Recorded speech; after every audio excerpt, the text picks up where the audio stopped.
What's up guys, NepentheZ here and welcome to episode number 2 of the Race to Division 1 season number 2. So we are going to enter the Division 5 right now, the first couple of games in this episode, and I can imagine as per last season, Division 5 and 4 are going to be relatively easy. I actually struggled in Division 3, that is where I dropped 2 games which ultimately cost me the series, but this time around I'm hoping that won't be the case. So there was a lot of controversy in the comment sections of the squad builder. A lot of people like this team, a lot of people dislike this team, a lot of people feel this team is sweaty, but ask yourself a question: is this any more sweaty than the BPL team that was made?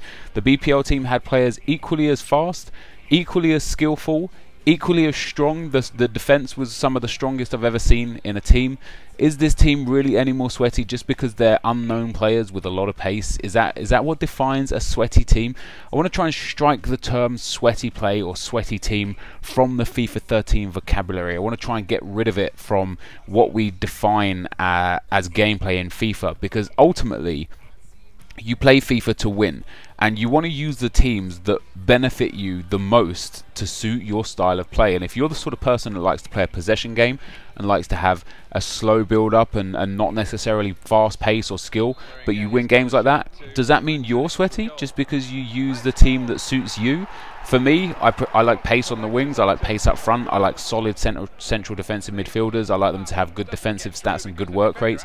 I like to have centre backs with a decent amount of pace, but also very, very good defending and heading stats. They are the key points for me, and that's the sort of team that makes me play well. That's the sort of team that I play well with. It's the sort of team that gets me the most wins, and in FIFA, winning is fun, and playing the game has got to be about fun. So I'm not going to sit here and kind of play with teams that I find boring anymore just because it suits the overall need of the viewer to see that it's not a sweaty team. I put out a comment on Twitter saying, if you need to loosen a screw and you have a hammer and a screwdriver in front of you, are you going to use the hammer just because using the screwdriver is too easy? Of course you're not. You're going to use the tool that best suits the job.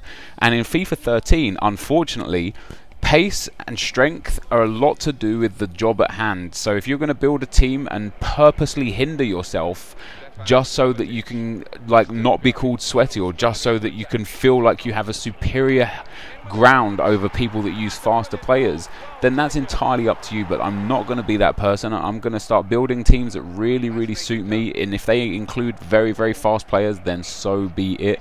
But my record, my judgment will be in whether I win or lose games, and that's the only way you can judge someone on FIFA. So into the first 2 games of this series, I want you guys to discuss this in the comment section. I know this is going to cause a lot of issues, a lot of shit, a lot of crap is going to be brought up by this sort of video, and I know there's going to be a lot of people that strongly disagree with me, and I'm totally okay with that. But please try and keep your thoughts and opinions you know, nice. Don't go in all guns blazing, swearing and cursing and stuff at me just because you disagree with me. If you have a different opinion, just let it be known. There would be no need to be rude about things. But so we go into the first 2 games, we pick up a 2-0 win and he rage quits. And then this bronze team that I came up against with, I struggled in the first half. This guy was a really good player. I went 1-0 up in the first half, managed to score in 84, 90 and 90 to make it 4-0. Probably should have scored a couple more goals throughout, but I was trying to score nice goals. Have got a lot of skillers on this team as well, a lot of 4-star skillers, and of course Robinho, the 5-star skiller, and Carlos Eduardo, a 5-star skiller. So there's 5-star skillers in both teams.